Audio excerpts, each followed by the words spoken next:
Well, hey there. How you doing today? It's a brand new day. It's a brand new show. I'm Sean Stiers. We've got Bobby Hensley along for the ride today. How you doing there, Bobby? I'm doing terrific. How are you doing?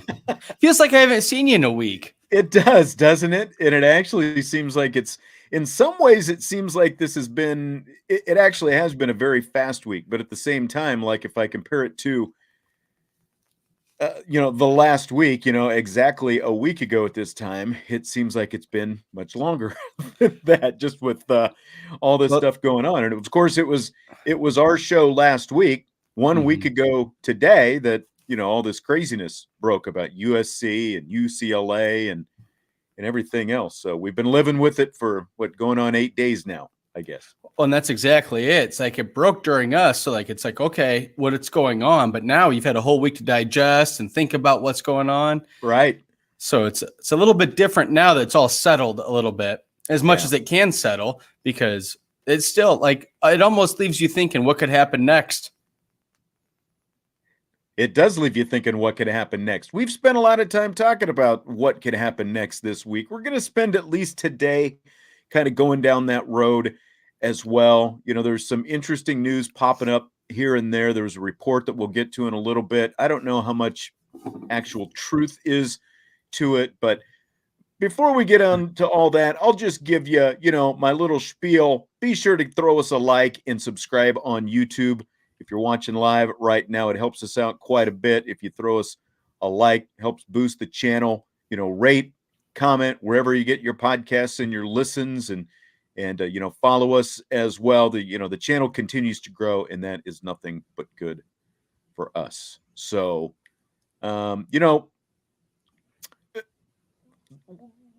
again, like if you look back to a week ago, all the initial outpour from around the country was, well, this is it. This is time for Notre Dame to join a conference. But here we are, it's a week later. A week has gone by, and the only real change so far is the news that we had last week. USC and UCLA changing addresses. Nothing else has really changed. Notre Dame's still mulling its options in the landscape, and its first preference is the same preference that it had for more than a century. Stay independent. Be independent. Yeah, as long as you can. And, this is a podcast. So if you clicked on the podcast, what the theme of the podcast is going to be the value of Notre Dame's independence. So we're going to talk about that a little bit. Big Ten and the SEC, or they're kind of out there with the big fat TV contracts and the revenue shares that they can throw at Notre Dame potentially, which would allow the Fighting Irish, to more than double their current TV revenue that they make from NBC and the agreement that they have with the ACC. But again, the question today, what is the value of Notre Dame's independence? So I'll give Bobby a chance to chime in. Of course, if you're watching, listening online, you can kind of give us your take as well. I think it is a very subjective answer, though, because some things have a value far greater than money. Like, you remember Butch's watch in Pulp Fiction? You remember that, right, Bobby? Never saw Pulp Fiction. You've always given me crap for that. Yes, that's exactly right. Maybe we need to have a movie night, and you can, just come over and finally watch the seminal movie, of one of the top filmmakers of the last 30 years, Pulp Fiction. Maybe, by the way, did you lose electricity yesterday too? You don't live that far from me. You're only a couple miles away. Were you guys, was your power out where you live? It got pretty hot. Yeah. We lost power for a while, and it kind of sucked, but yeah, I'm happy everything's restored so that I could join you today. Yeah, it was an adventure trying to make the podcast happen. And CMI says no Pulp Fiction, and it's a shame. CMI, it's a shame. Bobby Hensley. That's an L. CML. Look at your letters. Oh, is that an L? Okay. Well, it looked like, I thought it was like an I with a dot next to it, because he's got periods between. Yeah, because he has initials. So I don't see movies. You don't see letters. I think we're okay. Yeah. Pulp Fiction and Lost. That's right. Old Salty. I've carried this watch up my for 2 years. Christopher Walken, because Butch has this watch, but where did he get the watch? He he can't go back to his house to get the watch because he's on the run. So he's running from Marcellus Wallace, and specifically he tells his girlfriend she's going back to the house to pick a few things up, and he's like, look, you got to get the watch. Now the watch has no real monetary value, but as Captain Coons, played by Christopher Walken, tells young Butch when he gives him there's kind of this flashback scene, the watch was bought by Butch's great-grandfather during the First World War. He took it off to war with him. It was passed down to Butch's grandfather, and then to Butch's father, who was a POW with Captain Coons in Vietnam. And both his dad and Captain Coons, yes, they were in the Hanoi Hilton together. They had to hide that hunk of metal in a place that no man would want to have to hide that hunk of metal that we're not going to go into on we just show, did. But it's part of the great story of this watch. The watch gets passed down from generation to generation. The watch has significance to Butch, right? There's no monetary value to it, but Butch is the fourth generation to have this watch. So there's more meaning in the watch to Butch than just, the actual monetary value that it has on it. Just like there's more meaning to Notre Dame's independence than a dollar value that comes with the TV revenue from the Big Ten. Tie it all back together. The SEC. Yeah, it was all coming back. But just ask any Notre Dame alum. There's a much bigger value in being independent, right? Well, for Notre Dame, absolutely. That's what they've always prided themselves on. And when you talk about what their value is, I think that value is very closely tied to the NBC contract that they have. Because if they didn't have the NBC contract to put them on air, and with potential new things on Peacock and whatever that's going on with NBC and Notre Dame, if they didn't have an exclusive network to air them, I don't know what their value would be. But for now, I think that they're the ones holding their, like you said, holding their cards. They're the ones in power. Right. They have the keys to all of this. But in terms of what their value is, I think it is very closely tied to the NBC contract. It is a big part of it, but Notre Dame, still a national university with a tradition of barnstorming across the country that goes back to Newt Rockne. They'd get on the train and they'd go out to the West Coast to play USC. They'd go to the East Coast in New York to play Army, back when Army was relevant and all that kind of stuff. You're shaking your head. What are you shaking your head about there, Bobby? I was just agreeing with you. I'm okay, you were agreeing. I thought the barnstorming and the train stuff, and that's all what they were built on. They're the ones that invented the forward pass. Notre Dame's always been ahead of the curve. So being independent might have been ahead of the curve. Right now, it's still good for them to be independent. Exactly. And Notre Dame's been able to keep that national footprint, keep part of their identity, or big part of their identity, through that independence. And I know that a lot of people outside scoff at it. Look, neither you or me, or we didn't go to Notre Dame. You grew up here, and I'll let you kind of talk about that in a minute. They have an enrollment that's more nationally diverse than, any of the top contenders really in college football, and they've got an enrollment that is much smaller than any of the top contenders in college significantly smaller. Yeah, exactly. Especially like if you look at a place like Ohio State. I mean, that's a small city that's going to Ohio State, and even Alabama, IU, Bloomington. That's exactly right. And like you look at, again, just the diversity and the footprint of where Notre Dame goes. They're going to play teams from 21 different states over the next 4 years. And like you remember a few years back, they played those games in New York City, Los Angeles, and Chicago, all in the same season. That was the 9th time Notre Dame had ever done that. Those 3 cities played in those same three cities in the same season. No other school has ever done that. And Notre Dame has done it 9 times. And, Notre Dame's also the only school in the country that shows up in the top 20 in both football attendance year, average football attendance year in and year out, and the U.S. News and World Report National University rankings. So they are unique, whether people on the outside, want to admit that or not. Notre Dame is very unique, and what makes a big part of what makes Notre Dame so unique is that independence and what it allows them to do in a world of college football that has become so different, where so many people are only looking at the bottom line. Now, don't get me wrong. Notre Dame's going to look at the bottom line too. But again, when you look at the disparity between the, roughly 25, 30 million in TV revenue Notre Dame's getting every year compared to Big Ten and SEC schools are going to be having these cuts of 100 million and more. There's a big difference there. They've been willing to sacrifice that bottom line to keep their independence. And so again, that's part of the question right now. Again, you grew up here around Notre Dame, Bobby. You grew up in this area. You didn't go to Notre Dame, but you've worked with people like Jeff Jeffers, Chuck Freeby, long timers in the market. What to you, what's the value of Notre Dame's independence as you see it, as someone who's basically been around this your whole life now? Well, like you talk about how many states and cities and the big places that they play in. How about the fact they're playing in Ireland and it's not their first time? Yeah. How many college football teams have gone to another country? Much less those big cities in America. They're going to another country.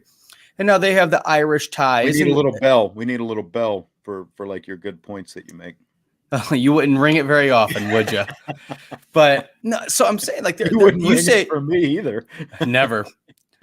I mean, you talk about Pulp Fiction. I wasn't even alive when it came out, probably. But no, so you were, but that's okay. Wasn't old enough to meet the age limit there. But they're not even a national brand. They're almost an international. Like everybody knows Notre Dame. You can talk to anybody from any place in this country. I don't know about the world, but in this country, and they say like, "Where are you from?" You say South Bend. They're like, "Oh, you say Notre Dame." They know exactly where you're from, and I think that independence has made them this national brand. I think with the way that streaming's going and the way that the rights deals are going, and ESPN obviously wants that college football money, I'm hoping that Notre Dame can sustain to be independent because they have so much value right now as a brand. They're a brand. I think they're up there with the Yankees, the Cubs, the Cowboys. I think Notre Dame's one of those big national brands that everybody knows. You talked a couple of weeks ago about College Baseball World Series. It was Notre Dame in there. That's why the ratings were high. It was a Notre Dame thing. They have alums everywhere. They have a strong pipeline everywhere. The things that Notre Dame can provide, that's pretty strong.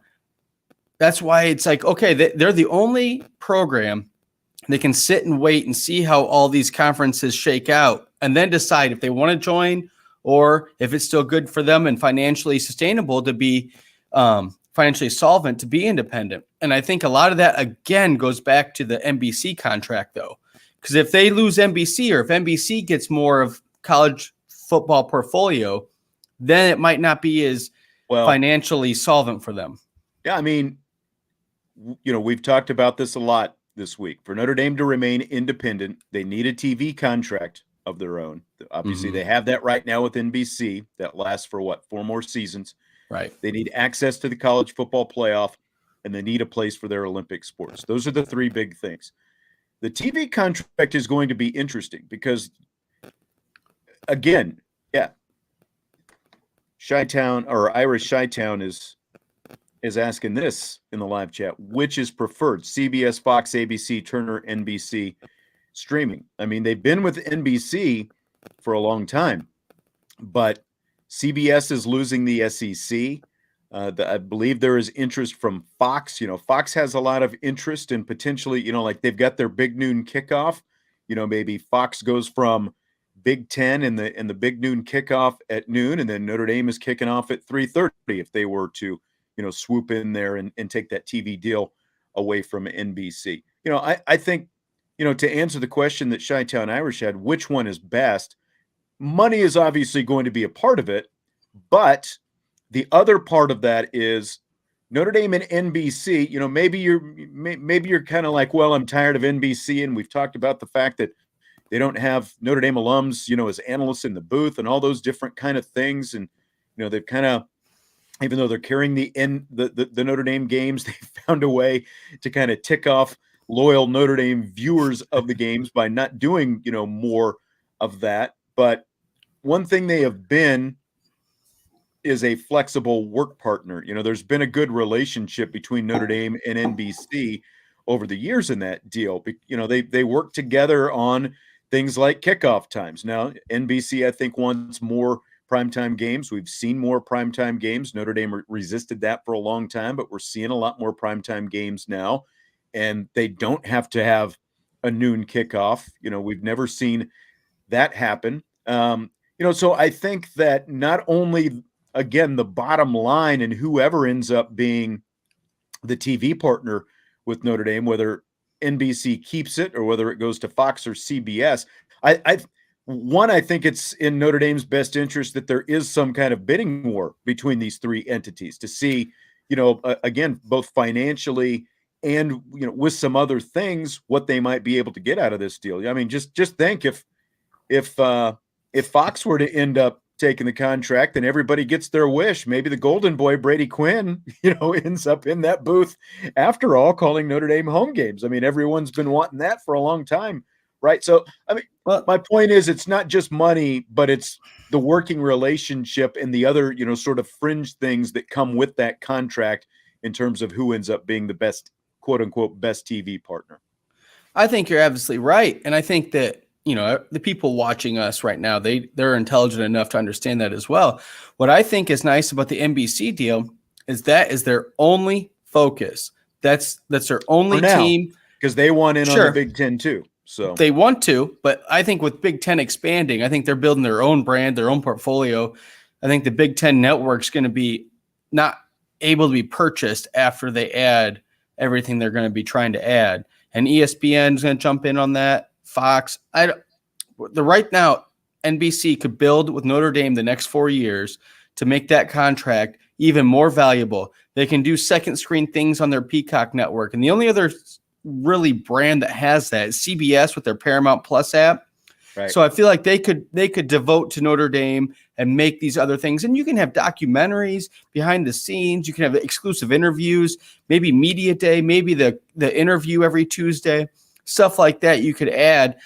I think that only works if you're dedicated to one program. Because if you have a conference or if you have multiple, you can't possibly stream it all live. It can all be there for you to click on, but in terms of live streaming, which is what a lot of these places are going to, I think it makes sense for Notre Dame to stick with NBC for now, for the next 4 years. I mean, obviously they're stuck with them for 4 years, but right. I'm saying I think you can build upon that. And I think Notre Dame's a big part of what NBC wants to do with their sports package moving forward. They promo the Notre Dame games during every sporting event they air. They want people to see Notre Dame. Notre Dame is their big brand. So I think NBC is investing in Notre Dame, and they will continue to do so. If CBS loses the SEC, which they are, I don't know where they go, but they could offer similar. But Fox, I don't think is the right answer, because Fox can have so much to air that you might see a Notre Dame jockey around for start times. If Notre Dame's playing a MAC school, they might not prioritize that or want them to be some of their main coverage for the weekend. So you think they're going to put Brady Quinn on the Big Ten game of the week, or do you think they're going to put Brady Quinn on Notre Dame versus Toledo? I think that Fox might not be the right answer. All right. So Bobby is down on, again, like, I'm seeing some people throwing around that $100 million number in the live chats, so if one of the three networks says, we're going to give you $100 million a year, I don't think they're going to get to that number, but I'm just saying if they say that, then if they're going to give you that kind of money, you're probably going to have to give up some control over kickoff times and those kind of things. I think there's going to be a lot more, from the TV side that's going to not just direct that, but control a lot of that. And again, there's been a really good working relationship with Notre Dame and NBC over the years. You've had some different people in charge over there, but right now the number is $15 million a year. Now, again, if you get a bidding war, who knows what the number? Small, yeah, yeah, but who knows what the number ends up being if you get into a bidding war between three TV networks who decide they really want to have your product, so who knows how high it ends up going. But, again, that is just a piece of this whole deal. Being independent is that TV contract. I think they're going to, I think they're, I don't think they're going to have a problem not renewing, but having a TV partner going forward coming out of this when the contract ends in 4 years, whether it's NBC, CBS, or Fox. I While think being they're gonna have independent.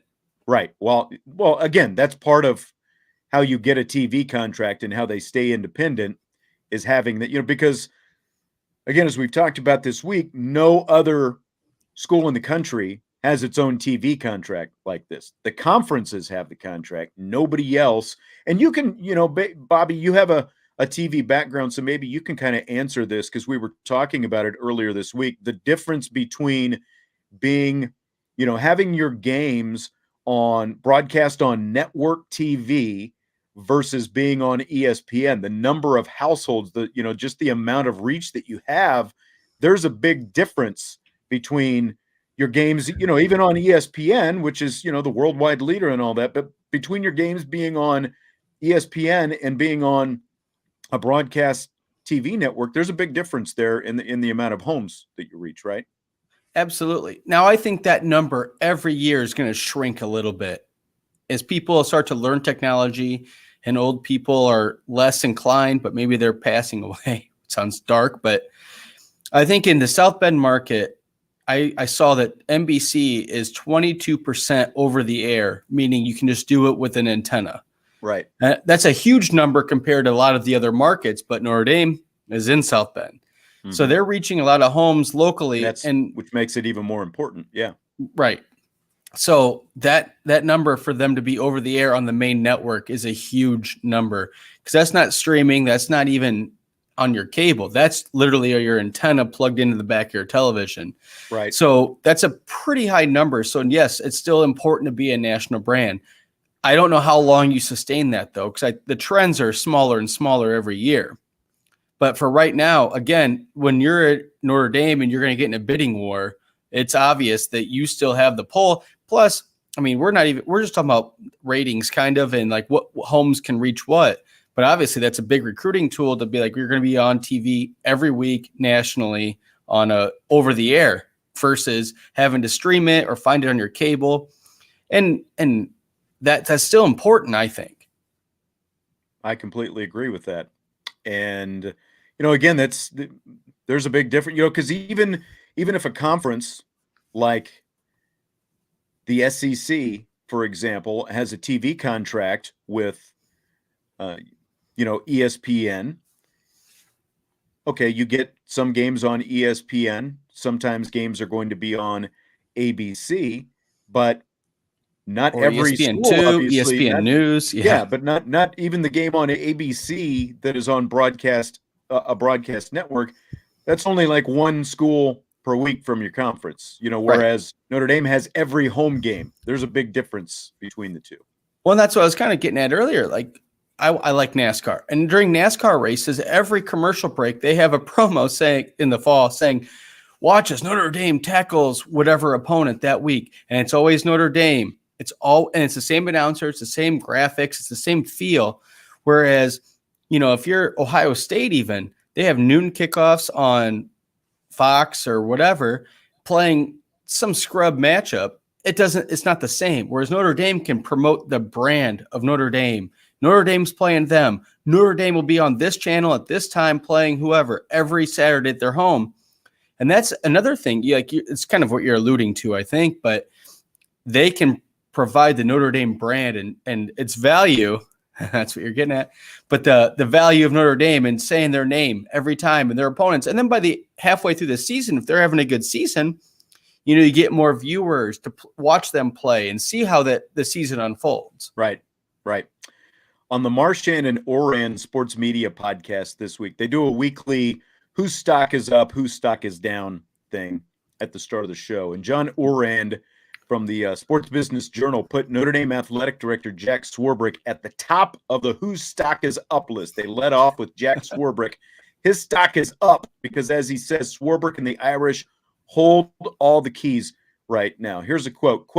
It's good to be the athletic director of Notre Dame. It's good to be Notre Dame. Everybody wants them. The Big Ten wants them. The ACC wants them. They could also decide to stay independent. Lots of possibilities for Notre Dame. All of them good. End quote. What do you think? I think they're right now. See, that's the thing. Right now, obviously, Notre Dame, they hold the keys, as it said, or they have the power. They're doing successful things by being independent. I'm nervous about 5 or 6 years from now, depending on how these conferences break down and the way streaming evolves and the way networks go. That's the thing. It might not be beneficial in the long run. For right now, Notre Dame is in a perfect spot because they're the only program, the only one that's independent, that controls their own. Nobody's fighting over where BYU should go or like a UMass or something like that. It's Notre Dame that has the money, that has the, again, value. But I think right now you're in a good spot. And I agree with all of that.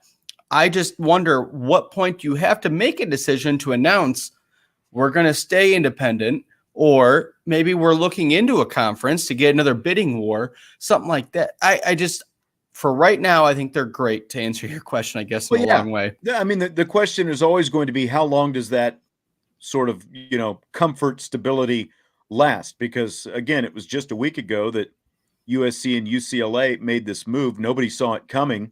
And, boom, here we are. Everything's different. And that's, where all this conversation comes from. But again, we've talked about the TV contract aspect of it as part of what Notre Dame needs in order to remain independent going forward. And yes, they are locked into that NBC contract at $15 million a year for 4 more years. But, again, they have said it's not about the money, so while you're going to take more money, that's my point. So they're locked into it. It's not like they're crying about, oh, we're only getting $15 million a year right now. That's not going to affect that, at least in the short term. There are bigger picture things at play, though. But something interesting that came up, Notre Dame, it sounds like, could have an interesting ally in this quest to remain independent, because Pete Thamel at ESPN.com wrote something, I believe it was yesterday, this came out, and I just saw it this morning, but he said, quote, "The Fighting Irish have an ally in the SEC in any attempts by the Big Ten to box them out of the college football playoff. The SEC is unlikely to bless any move that prevents Notre Dame from having access to the playoff, as it would push the Irish to the Big Ten.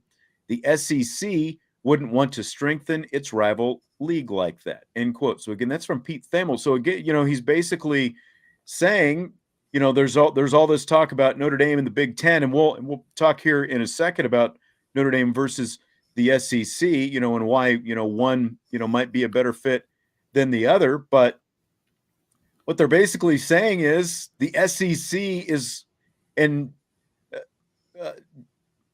Jack Swarbrick and Greg Sankey, I forgot his name there for a second, they do have a really good relationship. But basically, what they're saying is the SEC, they pretty much know probably that Notre Dame's not going to join the SEC, but they also don't want them joining the Big Ten. And they know that Notre Dame needs to have that path to the playoff in order to remain independent. And so if they remain independent, they're not going to go to the Big Ten, which would be, worse for the SEC. So the SEC is completely sort of willing to accept the fact that Notre Dame's probably not going to join them, but they're going to do everything that they can to help Notre Dame keep that path to the playoff, to keep them from joining up with the Big Ten. So, again, it's something that works in Notre Dame's favor. What do you think? Yeah, it's you just described it already before. It's a bidding war. That's really what it is. Yeah. It's like, well, if we can't get you, we don't want you to go to them, because then that'd be bad for us. So like, they just want to keep them independent. And I think as part of it, the SEC, their own hubris is like, we're going to be so good. Sure, throw Notre Dame in if they go undefeated with their schedule. We'll still dominate them once we get to the playoff.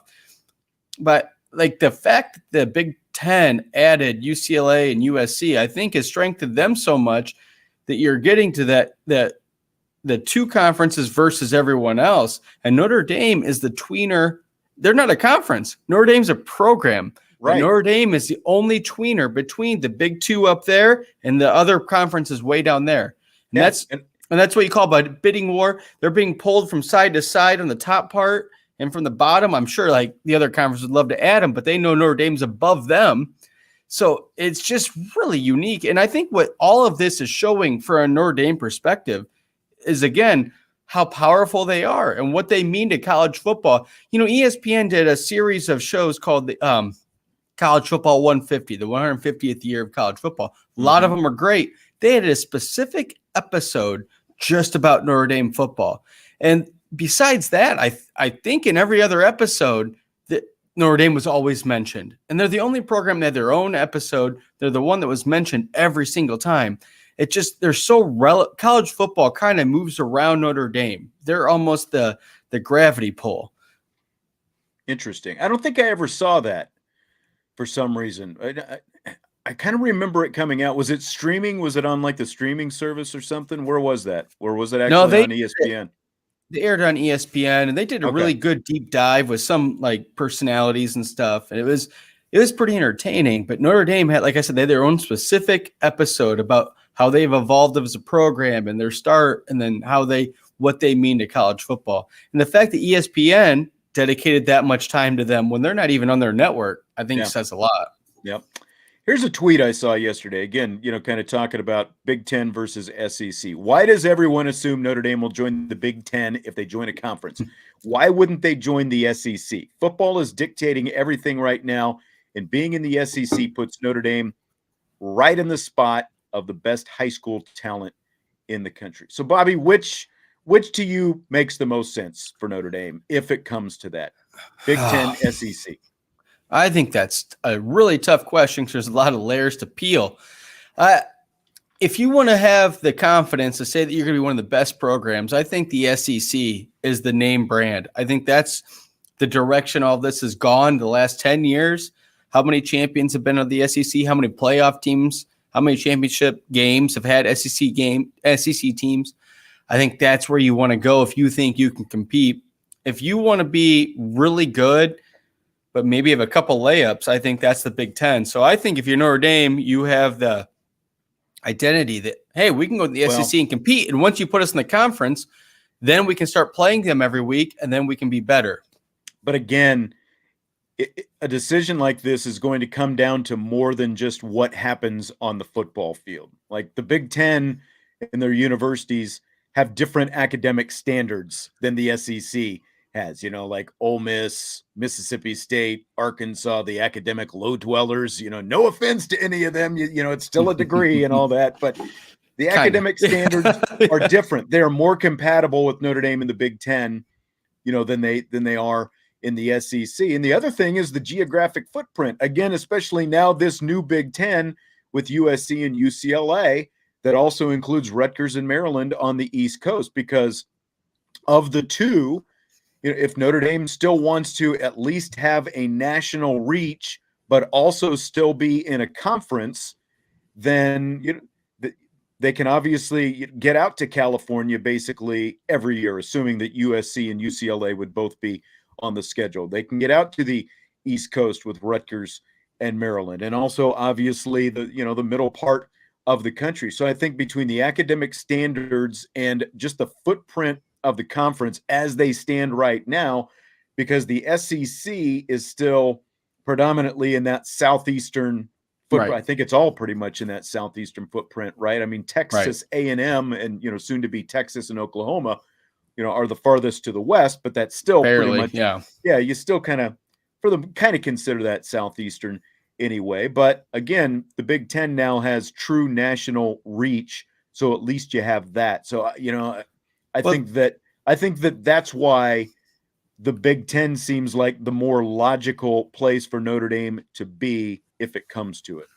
But I still think Notre Dame, so you're saying they go to the Big Ten if they can dictate their schedule and still have a California team every year? And no, I'm not saying if they dictate their schedule. You're just saying in general. If they're in the Big Ten, those schools become part of the schedule, because you're in the conference with them. Now, maybe, again, you don't know what a reconfigured Big Ten is going to look like in terms of, will they East, still West, have divisions and all those different kind of things? Because again, like just a week ago, there was talk about the Big Ten doing away with divisions, but now you've just added 2 more teams. So did you just necessitate keeping divisions around because you're going to have so many teams?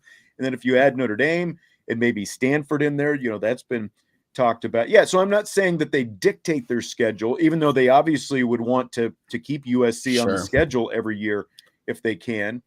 But because of the fact that the Big Ten now stretches all the way to Los Angeles, that would at least help Notre Dame from that national, national perspective. Yeah, Yeah. exactly. Yeah. The thing about Rutgers, I understand that they're the New York school. I almost wonder if Notre Dame has more pull in New York right now than Rutgers does. Oh, absolutely. So I don't think that helps it from coast to coast per se. I think that it's money driven, it's national brand driven, but the Big Ten is in that market, for one. So right. Yeah. So whether or not that game against Rutgers is that attractive, but you still have Maryland as well, So whether or not those games are overly attractive, you're in the market. I get it. You're in the because New York City, because of the fact that Rutgers is in the Big Ten, New York City's cable systems are going to be carrying Big Ten games, whether people are actually watching them or not. So you get into those markets as a result. I just keep thinking, and maybe I'm way off base here, and you're going to disagree with me. I know it, but maybe there's in 2023 even there's no way that like a Rutgers game is going to be broadcast nationally anyway. So what's like Notre Dame will be in that area playing one game, but the New York people love Notre Dame already. They could play a neutral site game in New York in the Giants Jet Stadium the first game of the year. They could find other ways to appeal to New York and be in that market. I think it's just everything's going to be national soon. Not only Notre Dame, I think everything already is. The over the air is the only way exactly. And that's part of the value of independence, because everything Notre Dame does is national.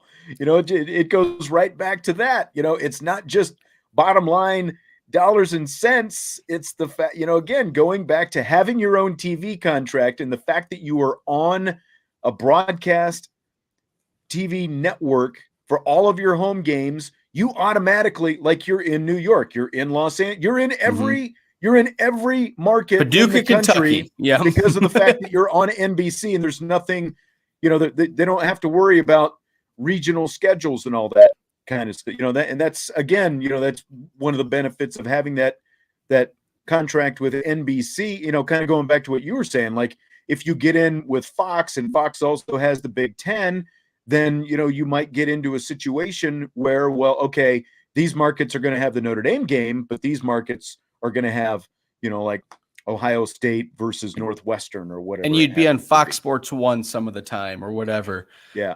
And I think it's dangerous to go to the SEC because they have so many Titan programs that in the first 5 years, if you aren't performing well, it's hard to elevate yourself in that conference again and build back up, because there's so many proven programs already there that, and like you said, they have a different standard in the SEC in terms of academics, in terms of athletes, in terms of everything. It is what it is.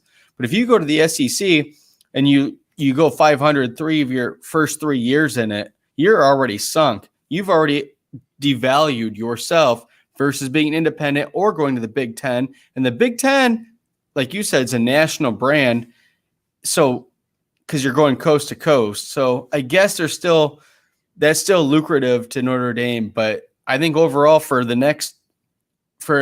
I don't know how many years until it's not good, you need to stay independent because you can see how it all shakes out. See where you are. If they have a bad year this year, their value won't be as high as it was coming into this year because they've had such great success the last 5 to 10 years, minus 1 year in there. Well, again, and that's important. We don't know what the next college football playoff, contract format is going to be. Just a week ago, we probably would have been at least discussing it a little bit. I don't think anyone can really get into that right now because you don't know what conferences are going to be left yet. But again, it sure helps Notre Dame to have an ally in the SEC in this because of the fact that the SEC wouldn't want Notre Dame to go to the Big Ten. Now, the other side, or another piece of this, though, Joel Klatt, one of the Fox analysts, said this week. The Big Ten's likely not going to expand further unless Notre Dame wants to join. That we know, which at this point doesn't seem imminent. That we know. But he says, I could see an expanded scheduling relationship between the two. So, that's basically what Notre Dame has with the ACC right now. And again, Notre Dame's contract with the ACC runs through 2036. Could you see Notre Dame and the Big Ten ever having an arrangement like what they have with the ACC right now? I think absolutely I could. I don't think it's beneficial per se right now, but you talk about all the natural rivalries that Notre Dame has with Michigan State, Michigan, even Purdue. Putting IU on the schedule wouldn't be bad for, the state of Indiana. But I think absolutely I can see the Big Ten working with them in terms of that because it benefits both. Notre Dame can stay independent, but they still can't. They can still schedule all those Big Ten games and those opponents that are local, regional, and like national brand with USC especially. Because they're not going to freeze them out because it's not beneficial to anyone. Yeah. But I think if you're guaranteed and then you get to pick 2 a year and then the other 3, whatever matchups, because you don't want all 5 of the top programs every year, but they could rotate it through. I could see that being beneficial for both sides because it's kind of a tie with the Big Ten, which is one of the top 2, and the ACC is going to be one of the bottom ones. So I would say, yeah, I can definitely see that making sense for Notre Dame and for the Big Ten. Right. Alan says Notre Dame can't get out of the ACC unless they pay a lot of dollars. And that is true. We've talked about this week. Basically, the way that grant of rights works. Again, we touched on it earlier with Clemson, but it's the same for Notre Dame. But Notre Dame's number is less than half of what all the full-fledged ACC schools would have to pay. Notre Dame gets about $10 million a year in this contract from the ACC. So you basically multiply that 10 million times however many years Notre Dame would have left on the contract. So like right now with 15 years left on the contract, they'd have to pay $150 million to get out. If you wait 5 years, obviously it goes down to $100 million. And, so like if you're talking about replacing an arrangement with the ACC with an arrangement with the Big Ten, and the Big Ten finds that really attractive, then maybe, they pay enough to make it some up. Of that. Yes, yeah. That's right. And obviously, if they were to end up being a full-fledged member of the Big Ten, then basically they'd pay all of it.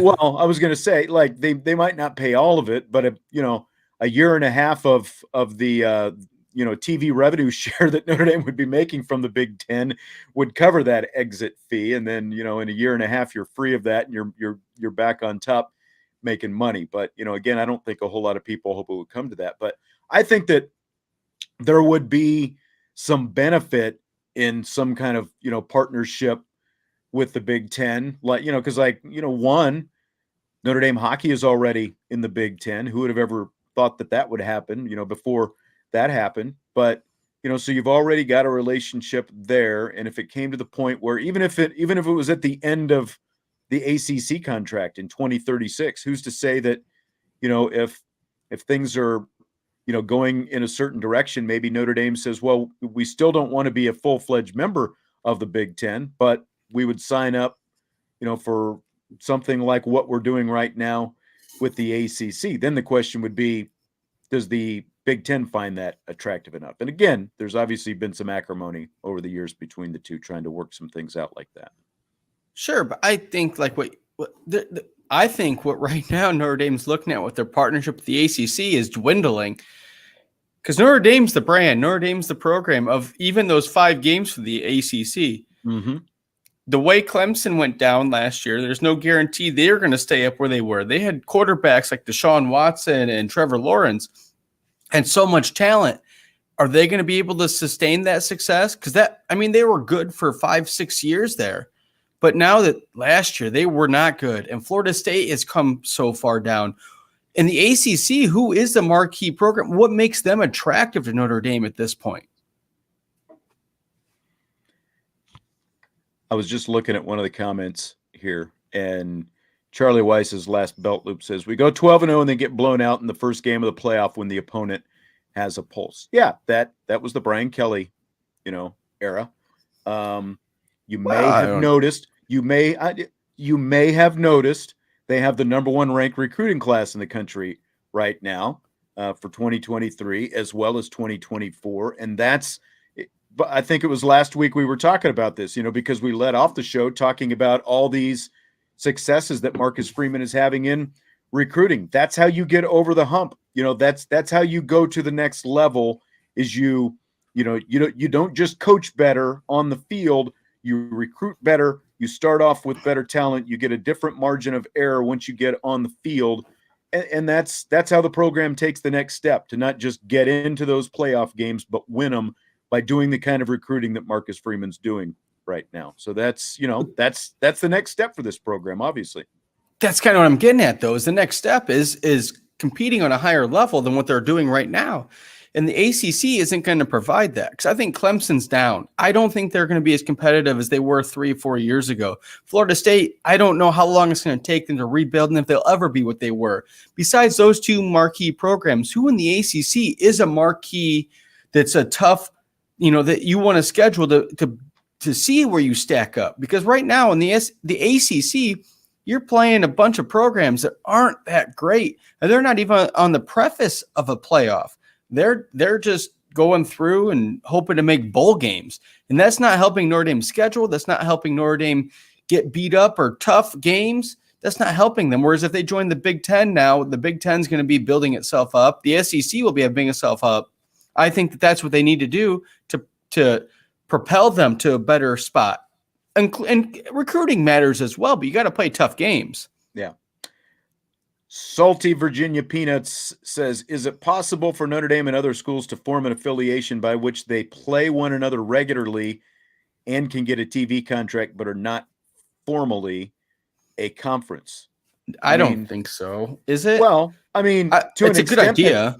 To an extent, that's what Notre Dame does right now. Like they play regularly against USC, Stanford, and Navy, and then obviously you've got the ACC, but that's, and before that you played every year with Purdue, you played every year with Michigan State. Those rivalries were long running before they broke up due to both Notre Dame's agreement with the ACC as well as the Big Ten. When they expanded, they added another conference game, and so that kind of led to an end to those different rivalries. So, there were always long-running agreements. It was just basically, if you came to Notre Dame, you were going to be on NBC because that was their network. And if you went to one of those other schools, you were most likely going to end up on ESPN or ABC, and then Fox got into the mix. So, I think that you could do some of that, but, again, there's just so much out there,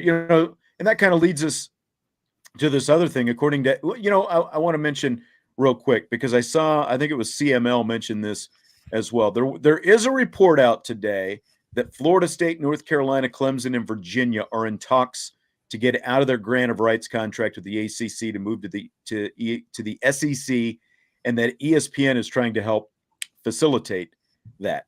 Now, I don't know how much total validity there is to this, because I'm not going to say the name of the website because they're not paying me any money to publicize them, but it came from a swimming website. So like this guy who covers swimming was talking to some swimming sources, and that's where all of this came about. Now that doesn't mean there's nothing to it, but at the same time, I haven't seen any of the, like the ESPNs or SI or, those kind of those not schools, but those kind of, media outlets Sources and platforms cover. Yeah. I don't know. We'll see. Well, and swimming is an Olympic sport. Maybe they were talking about that level even. No, they're talking about football. They're talking about the school. Yeah. Like I read the thing. Just wanted to be clear. But it's just that it's coming from a swimming, a website that covers swimming. Now, again, that doesn't mean there's nothing to it. Right. And it makes total sense that these 4 schools, would want to get out. But again, there's more than just want. There's the financial side that comes with it. And if the ACC is tied to this contract with ESPN and they're not able to get more money out of it, then how I just there's going to be a lot more, than just, well, these teams can just go. The ACC is going to try to hold these teams to their contract because that's what they have keeping them together right now. Because without it, you're going to have the big two and nothing else, and they'll start their own league. And that's what the direction's looking like. But I think, again, that's what makes Notre Dame so amazing right now is that they're the only program that can just stand pat and look around at all of the other conferences, and they can wait and see how it settles and then decide if it's worth a move or not. Right. Gary says every contract is meant to be broken. And, there's something to that. But again, he must be a lawyer. Part of breaking this particular contract says there is an exit fee if you want to do it. You can get out of the contract, but you got to pay to do it. And there's a very steep price to pay to get out of it. So, but is it worth it? Well, it might be worth it. Is it worth it for who? It could, and that's the thing is who knows? It could be worth if the ACCs can end up dissolving itself based on teams wanting to leave. If enough of them want to leave, they can find their own arrangement probably with the SEC and ESPN to make it lucrative enough. Maybe, like you said, maybe in 2 or 3 years, the payout fee will be a little bit less. Yeah. Alan also says ESPN's playing chess while we're playing checkers. And I think that there's something to that as well, because the driving force behind all of this is obviously the TV networks. They're the ones pushing for this because, all this USC and UCLA don't just benefit the Big Ten. It also benefits the TV partner, Fox. And then in the meantime, so you've got Fox on the Big Ten side, you've got ESPN, ABC on the SEC side, and they're both trying to make their product better and more sellable to advertisers and the whole thing. And everybody's trying to make as much money as they can out of it. But is ESPN also they'll have Monday Night Football, they can have college football, and I wonder if they're trying to be a college football network almost. Like they already kind of are, to be honest with you. On a Saturday, they have games on 3 or 4 networks from noon until sometimes 1 a.m. But if they make it lucrative enough that they can just really make that their bread and butter, then move games, I don't know, like they seem like they're playing chess because they're setting themselves up in the long game to be a college football based network. Right. And, speaking of TV, there's a report that came out at sportsillustrated.com, si.com, that the ACC and the Pac-12 network are looking into a broadcasting partnership that would work with ESPN and bring together the two leagues for what they call a mutually beneficial partnership. Basically, the ACC network, which is owned by ESPN, would broadcast a lot of Pac-12 games, to help the Pac-12 get into more markets because the Pac-12 network went away because it was so bad. Failed. Yeah, it failed. Yeah, that's right. It folded.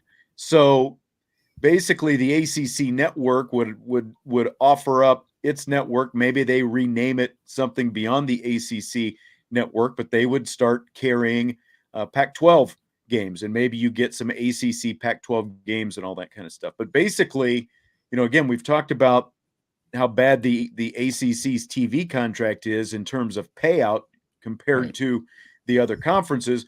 This would help both the ACC and the Pac-12 get a little bit more TV revenue out of this whole deal. Do you think that this is something that could actually work after this 3-way conference alliance thing that that they had with the Big Ten as well? Never even got going before it folded. I think it has to be. I think you have to look at anything you can do to make yourself in a better spot right now, because the way all the dominoes are falling, like I keep bringing up, you're gonna have the Big Two and then the rest. It used to be the Power Five and then the rest. Now you're gonna have the Big Two. I think it makes a total amount of sense to have and throw the Big 12 in there. I think they should all get together and somehow find a way to build themselves together as a group, because it's going to be those 3 versus the Big Two. I think, and I talked about this yesterday. I had RJ Abatia on he covers USC, and I think we're in agreement on this, that I don't think that it's in either the Big 12 or the Pac-12's interest to try to go it on their own at this point. You know, like the No. Big 12 is in a much better place right now because the ACC and the Pac-12 decided, well, we're not going to pick you apart after Oklahoma and Texas announced they were going to the SEC last year. That, you know, they kind of let them stand, and now it's the Big 12 that's trying to pick the Pac-12 apart. I think they'd both be better off just merging. You know, you talk about, you know, you're watching the Big 10 and the SEC do all this stuff and bolster their own super conferences. Why take a chance on letting anyone else go? You know, combine resources. I think you've got a much better chance of getting, you know, a better TV contract out of the whole thing. And I think that everybody would be better off. You know, again, like you talk about footprints, you've got, you cover a basically half the country with the Big 12 and the Pac-12. Yeah. But then, so you're saying, but then if you had the ACC, you're coast to coast again, and they could have, here's the thing, they could have. Well, I'm taking the ACC out of this. I'm just talking about the Big 12 and the Pac-12. Well, but maybe there's benefit in the ACC joining in there as well. So that's what I'm saying. But either way, even if it's just the Pac-12 and the Big 12, you have a conference that's the former Pac-12 and the Big 12. Don't name them that, please. Find better names, because these names they're brands, but they're not actually mattering. The Big Ten's had 11 teams since '93 when Penn State joined. So they haven't had 10 teams in a long anyway. So, but you just make a conference and you just separate the divisions into what they used to be. Maybe you mix a little bit, and I think you're still good to go. And you can still compete. I'm not going to say you're going to be thriving, but you're still going to be alive. And that's all you have to do for the next couple of years is find a way to survive, see how everything breaks down, and then see where you fit in. Because right now, the Big 12 is still adding teams like Cincinnati, which has been a solid program for several years now. So maybe they help bolster things. I think Oklahoma State's kind of underrated. They've been pretty good for a long time. So again, it's not that they're without anything, but they have to get together to make it sustainable. Right. But I mean, the attractiveness of who's in your conference isn't necessarily, you know, in some cases it's tied to on-field success. You know, like but most of the time it's brands. If you're Kansas and you've been Kansas for the, you know, for the last 10 or 12 years, because let's not forget in 2007 they did go to an Orange Bowl. But you know, if you've been Kansas for the last several years, there's no attractiveness in your program. So at least Cincinnati is more attractive than Kansas or Kansas State, even though, you know, like for the Big 12 purposes, because, you know, even though Kansas doesn't have football, just having Kansas basketball, you know, that you're not just completely ceding the Kansas City TV market to the SEC and Missouri. At least you're in the Kansas City market if you have Kansas and Kansas State. I'm not as good as you with sources and stuff, but I did read a tweet and an article that said that Kansas was looking at being recruited by the Big East for basketball, which would be interesting. I hadn't seen because that. I mean, they would still have their other sports, obviously wouldn't be in the Big East, but for basketball, they were thinking about trying to pluck them over there for that, which it doesn't really matter in basketball as much. The conference is building and selling like it is in football, but because they're so worthless as a banner program for football. So you're talking about keeping them for basketball. Anyway, I'm saying, I think that to answer your question in a long roundabout way, which is what we always do, we never have rapid fire. We always have long fire. We have muskets. We don't have rapids. We have long range shooting. That's right. Yeah. Well, that's okay. But yeah, I think that Big 10 or the Big 12 and the Pac-12, whatever they are, and the ACC even, I think all three of them could get together to build some sort of three division conference. And it wouldn't be a bad look for them to survive and then see how they can go from there. And I think in the long run, you're going to end up with all these power conferences, and they're going to have divisions. And then do we end up in 15 years? Let's break these divisions apart from the conference and start over again, because we've done that before too. They used to be the Big Eight, and it's circular. They're going to have to come to some kind of agreement. They're going to have to do something, because again, if you don't, then everyone is just jumping to the SEC and the Big Ten. And I don't think that's good for college football big picture. Like everyone's talking about this NFL model, and you've got, you know, everyone, and you've got the smaller divisions, and everyone's either in the Big Ten or the SEC. I don't see any benefit in it. No. Big picture. And then you also have You have to worry about if they're just going to a system where it'll be not the NCAA anymore. The Big Ten and the SEC get enough money from ESPN, which is what that comment, I think, kind of was hinting at almost that you posted earlier, that the ESPN's playing chess because maybe they're just going to form their own league with their own playoff and their own setup. Let's just finish on this. This is completely out of Off what topic. we've been talking about for the rest of the show. But it came up this week in Chicago. And of course, we're not that far from Chicago. Fill in the blank. It's blank that the city of Chicago wants to put a dome on top of Soldier Field to try to make the stadium more attractive to potential users, as well as to try to keep the Bears from moving out to the suburbs. I'm glad we're on a Notre Dame website and not a Bears one, because I'm going to say completely stupid. You're going to make all the Bears fans pretty mad here? I hope, because it's the dumbest thing ever. That they're fighting so hard to stay in the heart of downtown Chicago, which obviously has a couple of good things, but the stadium's awful. The only thing you're going to do by putting a dome over it is that it doesn't look like a UFO landed in downtown Chicago. There is no good to it, I don't think. If you're going to spend, and how much money was the dome going to be? The estimates so far, now, I mean, these are pretty wide ranging, but you know, they're in, I think, the study phase. They're estimating anywhere between $400 million to $1.5 billion to put a dome on Soldier Field.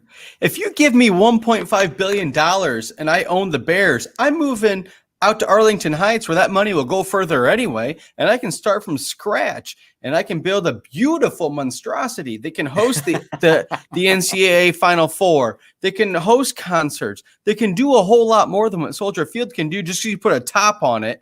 I don't think putting a top on it makes it any more lucrative or attractive. I think that, and then when you're in Arlington Heights, or a suburb that hasn't been officially announced, I think that you're obviously going to be able to have more. So, yeah, I think it's pretty much, more. We know it's Arlington Heights at this point, but go ahead. You're going to have more parking. It's easier to get to. You're not going to have the traffic of a downtown Chicago, which thank God that stadium is as small as it is. Because if it was any bigger, imagine having more traffic to try and get into those games. I don't think the dome is even a real thought. I think that's like a last ditch effort to try and sell the Bears staying downtown. Which it's another nothing. Band-Aid. It's another Band-Aid is what it is. And like you said, it's such a horrible stadium as it is. And I have been there both from a fan standpoint to watch an NFL game, as well as a media standpoint. I was there for the Shamrock Series game against Miami. Gosh, I guess that's been 10 years ago now already. But you know, the media, was 12. The media setup inside, you know, that renovated thing that they did is not good. The look is not good. The amenities are not good. They're horrible in Soldier Field. They just need to face reality. That place needs to go. There's a reason the Bears want to get out of there. It is a horrible stadium. You know, it's kind of a cool location because you're right there on Lakeshore Drive. You're by the lake and all that stuff, but that's really all you've got going for it. It needs to be completely torn down and start over if they wanted to stay there. Again, putting a dome on it is not going to help anything, because like you said, they think they're going to get Final Fours and all that kind of stuff. The Bears are going to have assuming that they do move out, which is, it's all pointing in that direction right now, which is why the city is talking about doing this, but they're going to have a much better, obviously brand new dome stadium out there in the suburbs. You'll get to do things like host Final Fours and monster truck shows, all these different things. I just think they're going to be much better off moving out to the suburbs than even considering putting a dome on top of Soldier Field the way it is right now. Do you think that the NFL would ever have a Super Bowl in an arena that sits 60,000 people? No. And a dome doesn't add seats. But if you move out and you build your own stadium, and they could have 80, 90, who knows, however many, plus the money will go a little bit further than downtown rent property. I think that it's just a slam dunk to move out and build yourself a Superdome, kind of like what the Rams and Chargers have out in LA. The NFL, I'm sure if you commit to moving out and you commit to so many seats and moving, they'll guarantee a Super Bowl at some point. Even though winter weather climate, I still think they would. because it's Chicago. So I think there's just no reason not to want to move out there and get it started as early as possible. Adding a dome to anything doesn't, all you're doing is putting a cap on the dome to get it out of the way. I agree. Let's leave it at that for tonight. Bobby, always fun talking to you, as always. I'm serious about that movie night, though. Pulp Fiction. Pulp Fiction movie night. I've got the DVD. Who watches DVDs anymore? Anytime you want. Well, not very many people, but the other thing is it's been on cable quite a bit. I mean, if you don't want to watch the DVD, I can find it on my cable and record it and have it on the DVR anytime you're ready. So I definitely don't want to watch a censored version of it. Well, I didn't say censored version. I would get you. Oh, you get the premium channels. It's been on the it's on the premiums. It's on the premiums. So yeah, well, as long as we can ready. watch one episode of Lost right after it, then I'm in. Well, again, I've got the DVDs. Yeah. So, all right. Charlie Weiss's last belt loop. Great show, guys. Appreciate it. CML. Thank you. Thanks, guys. No problem. We do appreciate it. So, good to have you guys here. This is, of course, the last IB Nation Sports Talk show of the week. We're wrapping up our first month of the show right now, and this month has flown by. And CML Bobby, he says Pulp Fiction is a must, and I cannot disagree with that. So, well, look for our review of that movie coming soon. That's right. Hey, don't forget, throw us likes on YouTube, subscribe on YouTube, and rate, follow, all that good stuff as well. Man, Garen getting one in before the buzzer. Great talk, guys. Appreciate it, Garen. Wow. Knutson throwing us 20. Do appreciate it. Alan, that's good awesome. Great conversation. Appreciate it. But yeah, so thanks to all you guys. You definitely we keep an eye as much as we can. We try to get some of the comments on YouTube into the show, but it's hard for Sean to read the comments when he's eye rolling me all the time because his eyes go up and not down at your comments. So that's my fault. Things got fairly spirited there at the end. So I'm glad that everybody could kind of come to some resolution there at the end. We can all at least agree. I think independence is the way to go as long as possible. Right on Independence Week in America. There you go. Today we declare our Independence Day. That's another. Have you seen that one? Independence Day? I don't know why you asked me these questions. No, I have not. What movies did you watch before you knew me? That's what I want to know, because I can think of at least 30 movies that you ultimately had to watch because you know me. Because we used to do a movie podcast show together. The guy who never watched a movie apparently was doing a sports movie podcast a while back. Well, I really like the movie Jerry Maguire. I like the movie For Love of the Game. I liked a lot Major League. Mighty Ducks was a great sports movie we never got to. That's true. All right. Well, have a great weekend. We will talk to you Monday. Bobby, I'll talk to you in a week on IB Nation Sports Talk. All right. Can't wait.